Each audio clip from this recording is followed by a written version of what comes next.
Baik, selamat siang semuanya. Di sini saya akan mempresentasikan hasil PPT saya dengan berjudul metabolisme protein dengan dosis pengampu protein ikan yang berupa tenaga environment. Sebelum saya mulai presentasi saya akan terlebih dahulu rekan saya dari dalam sosial admin 6243 kelas E Stambul 24. Di sini saya akan mulai presentasi saya. Pengertian metabolisme protein.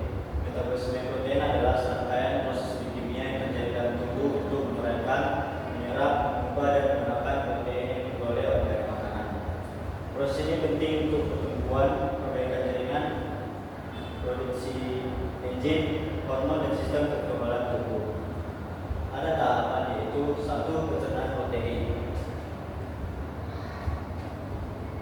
Pencernaan protein terjadi di lambung dan usus halus. Protein dipecah menjadi asam amino oleh enzim seperti pepsin, dan peptidase. Yang kedua ada absorpsi atau penyerapan. Asam amino hasil pencernaan diserap oleh usus halus dan masuk ke aliran darah. Yang ketiga ada anabolisme.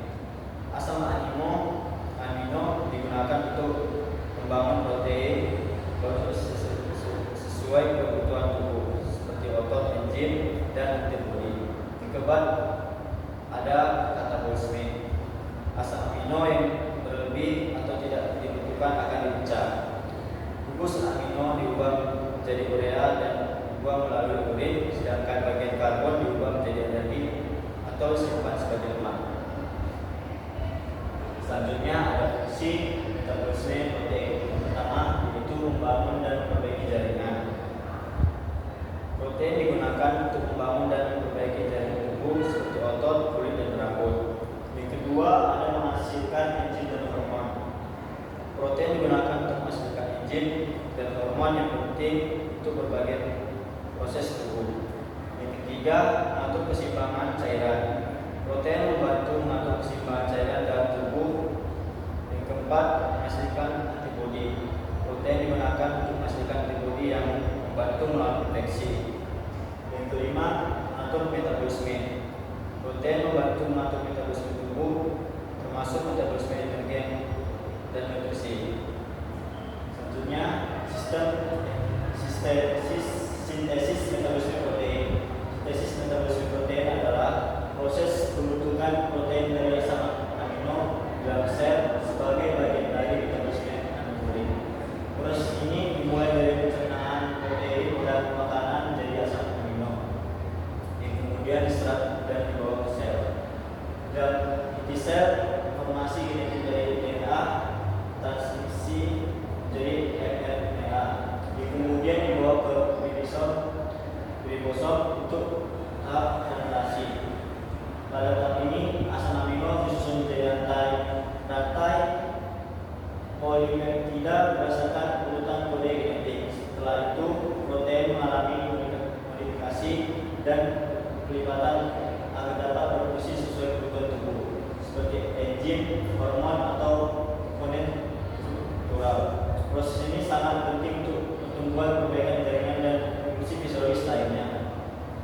Selanjutnya ada katabolisme protein. Metabolisme protein adalah proses pemecahan protein menjadi asam amino, kemudian digunakan lebih lanjut untuk menghasilkan energi atau membuang kelebihan nitrogen dari tubuh. Proses ini terjadi di hati dan jaringan tubuh lainnya, terutama saat tubuh membutuhkan energi tambahan atau kelebihan protein yang tidak digunakan. Selanjutnya ada gangguan metabolisme protein. Pertama, fenilketonuria.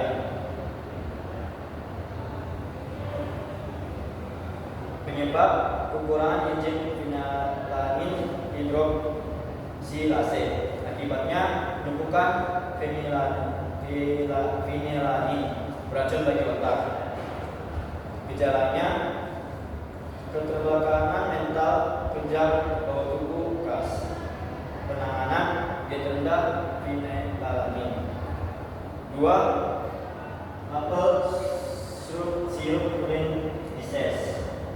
Penyebabnya gangguan pemecahan asam amino rantai cabang.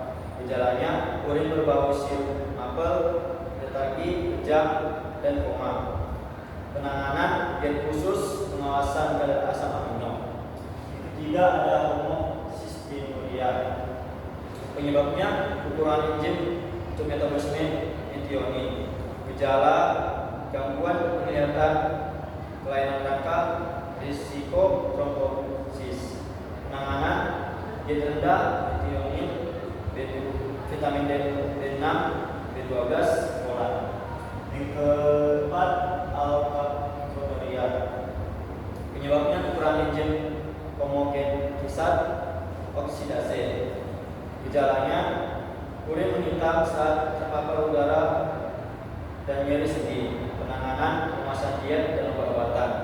Kelima ada erginemia, situlemia, hiporonitemia.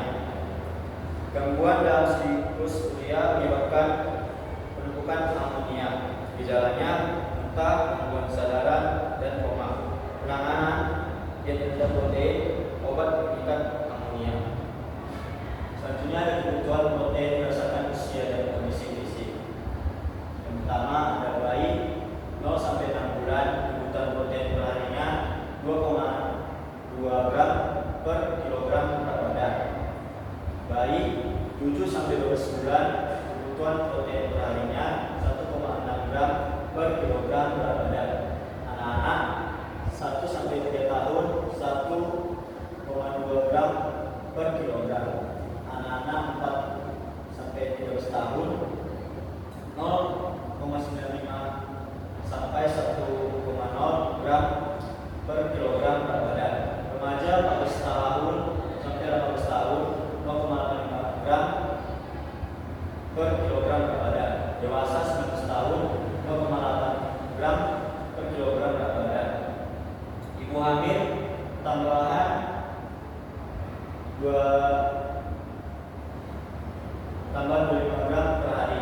Ibu menyusui tambahan 25 gram per hari. Atlet atau orang aktif 1,2 sampai 2,0 gram per kilogram berat badan tergantung intensitas latihan.